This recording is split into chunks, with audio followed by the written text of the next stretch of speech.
Potential tying run, the third of the play. Got him! You're out! Where do you get that malarkey? I'm safe. I said you're out! I'm safe. You're out! Safe. Out! Safe. Out! Safe. If you don't like it, you can go to the showers.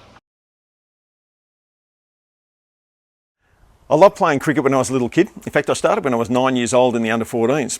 But one day, this guy called Rick Dixon, who played baseball for Australia, saw me throw a ball from the boundary over the stumps and told my father, this kid's playing the wrong sport, he should be playing baseball. So what'd they do? Well, Rick and Dad and a couple of other guys from the church, they started the Heathmont Baseball Club. And away we went. I got pretty good at it. I loved baseball. And as a 16-year-old, I earned one of these and played in the under-17 championship up in Sydney. And how did I go? Lousy. I played terribly. In fact, at the end of the series, I still remember there was 2 or 3 of us just standing together because all the rest of the Victorian side had made the Australian side. And they were all lining up on the field and everybody was clapping and applauding while we stood here like shags on rocks, quite frankly. I remember thinking to myself, I need to do better than that, and I think I can do better than that. 3 years later, as a 19-year-old, I earned one of these. I made the Victorian state side and we travelled up to Brisbane to play the Claxon Shield at Perry Park. Okay, at least 2 Perry Parks, it was this one. I know, it's a soccer pitch. They turned everything around, put some lights up and they turned it into a baseball field for the 1978 Claxon Shield. I was so excited to be there, but so nervous too. And I got through my first game and we actually won that one. I pitched that game and we beat New South Wales 5-3 and that was really exciting.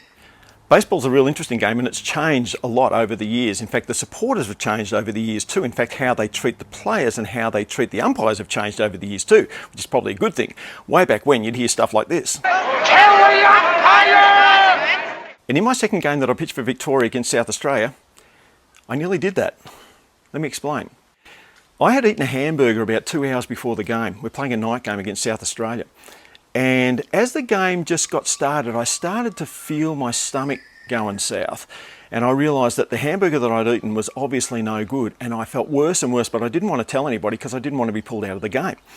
And when it got to about the 6th innings, I was so bad that my catcher started to notice that I was not well too. He said, "Hey, you okay, Ramo?" I said, "Yeah, I'm okay." And he goes, "Really?" I said, "Yeah, really." And not only do I feel like I've got a hamburger doing somersaults in my stomach, but also now because of how I feel, I'm really struggling to see Dennis Allard, the catcher's signal at the other end. Now in baseball, the catcher gives signals to the pitcher as to which pitch he's going to pitch. And for us, it was 1 for a fastball, 2 for a curveball, and 3 for a changeup. And a changeup is a slower pitch. And so I'm struggling to see what Dennis is doing. And I was convinced that the next pitch was to be a fastball. I thought I'd seen 1 finger. In actual fact, he put 3 fingers down, so now he's getting ready for a slow pitch. So I'm going to throw an Aspro at 90 miles an hour, and he's getting ready for a slow pitch. Now in baseball, also what happens is that the umpire leans over the top of the catcher to get a good view to see if it's going to be a ball or a strike, so he can call those things.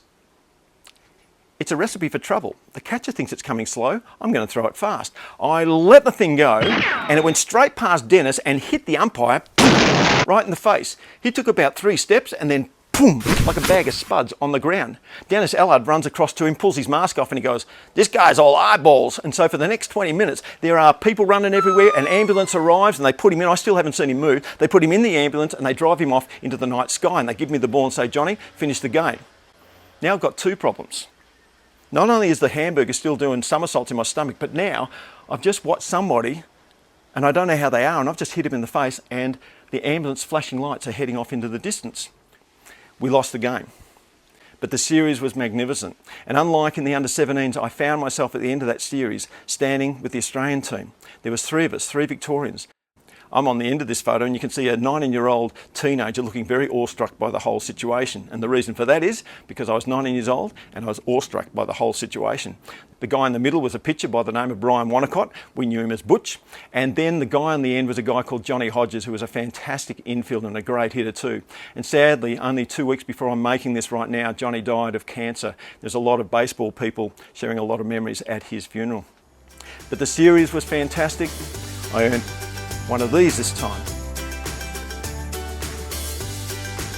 Oh yeah, and apparently I didn't kill the umpire.